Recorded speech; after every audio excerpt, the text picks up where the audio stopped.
One of the many interesting and surprising experiences of the beginner in child analysis is to find in even very young children a capacity for insight which is often far greater than of that adults.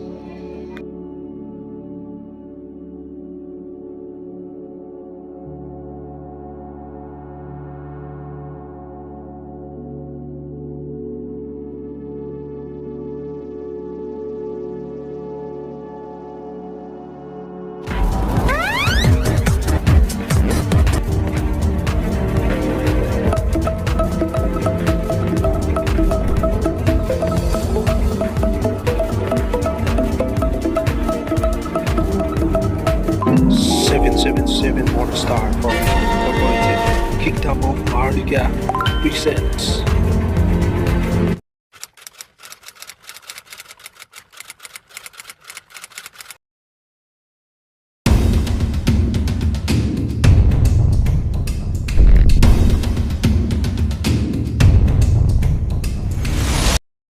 Good evening, my loving countrymen and children of my age. I'm Ma Catherine Angela Sagsagat, 9 years old from Satak City, Ilocos Norte, home of great leaders. The title of my speech is Insight to Success. It is a big mistake to allow ourselves to become so preoccupied with problems and failures that we forget our strengths and success. If one treats a person as if he were here, what ought to be and could be what he will become, and could be, he will become what he ought to be and could be. A complex environment has caused man to doubt his capacity to play a major role in success or failure. We confirm that a human brain is much like a computer responding to unaccumulated data. If the brain memory retains back only failures, a negative attitude soon takes over, since thought patterns are strengthened or weakened. According to us, concentrating on failures only reinforce the negative thought to break this pattern. We must recognize first that negative thinking is only a symptom and result from dwelling on failure instead of success. To think positively requires nothing more than imagining success and behaving accordingly. If confidence can predominate in the conscious mind, which is the spiritual, the substance is reinforced and will ride with the conscious to produce a positive thought pattern.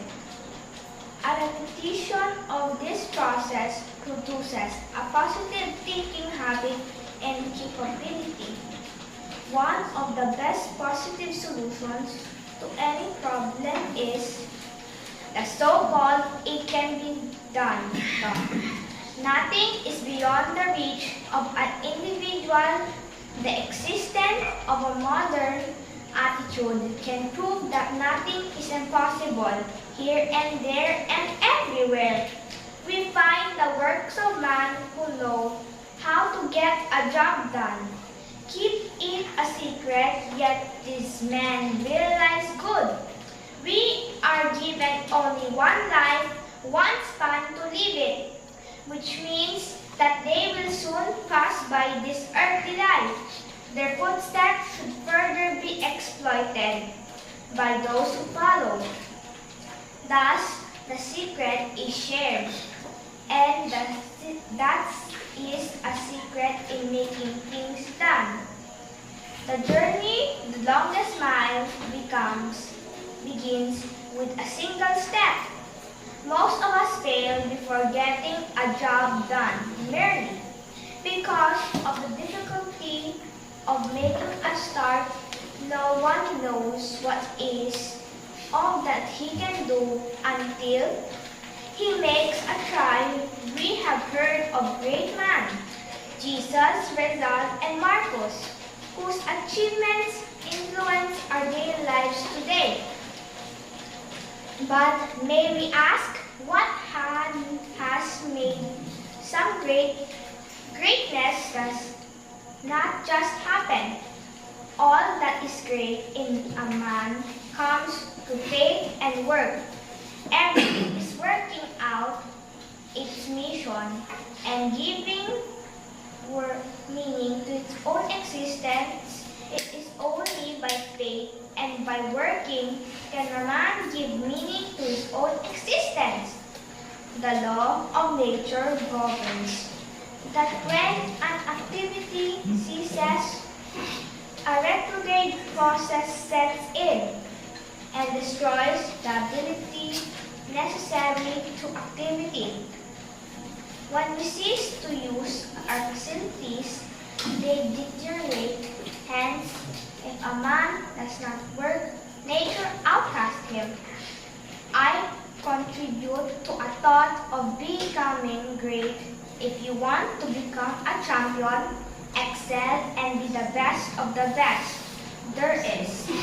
Make up your mind right in the beginning that you will be alone or you are going to be among the few. I wish I could tell you that everyone is willing to pay the price to be great, but only a few are willing to go through the heartaches and sacrifices to discover that. Human beings can alter their lives by altering the attitude of their minds. Try to be your best boss. There is genuine fun in self-discipline if you have to adopt it. The self-bossing toward yourself, you have not begun to know the full joy of work and effort and inspiration. No boss can be half sufficient as you can boss yourself. You can begin when you leave off and still find much to find fault with much to check and much to eradicate. Getting things done involves self-discipline and self-confidence. Self-discipline is as simple as directing yourself to do the right thing and following such directions firmly by godly way to yourself within easy reach of everyone. To develop self-confidence, strictly a do-it-yourself job, through self-discipline, you condition your mind by reminding yourself every hour of the day that you were born with all the potential resources and capabilities that any other person possesses. Make it a practice to think positively, forgetting the failures of the past. Start anew every moment you spend thinking of the past is the much energy stolen from the accomplishments of the present and the future. Remember always that strong thoughts tend to express themselves through strong actions.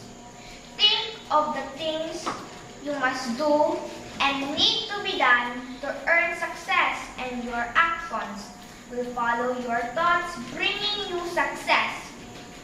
When you are unable to imagine such mental picture, it is because you are bound with no definite decision about what you want out of your life. Think it through until it is clear and distinct in your mind down to the last detail. 7 moves ahead, then expect big and great help to get you through. Only you have to bear in mind that things have to start from you. A lot of things can be accomplished effectively through planning. Planning leads to enthusiasm because when plans are put down on paper, one tends to see how many more possibilities for success. Planning contemplates efficiency, and involves the endless attaining of the pleasure of inexhaustible transfiguration in better ways of doing things. It is the natural outcome of a clear thinking, calm, right judgment, self-control, symmetry of planning, and the artistry of means. Before you start in the morning, make a list of the most important items for action tomorrow.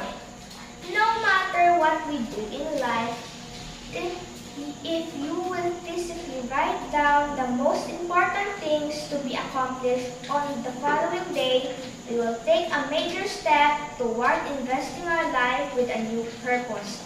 Thank God every morning when you get up that you have something to do that day which must be done, whether you like it or not.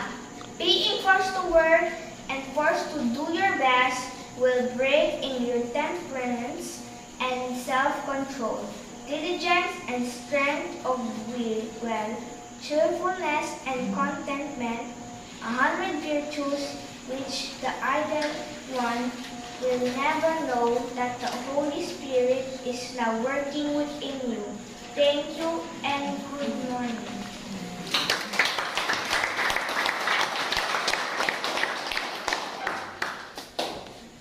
Move to the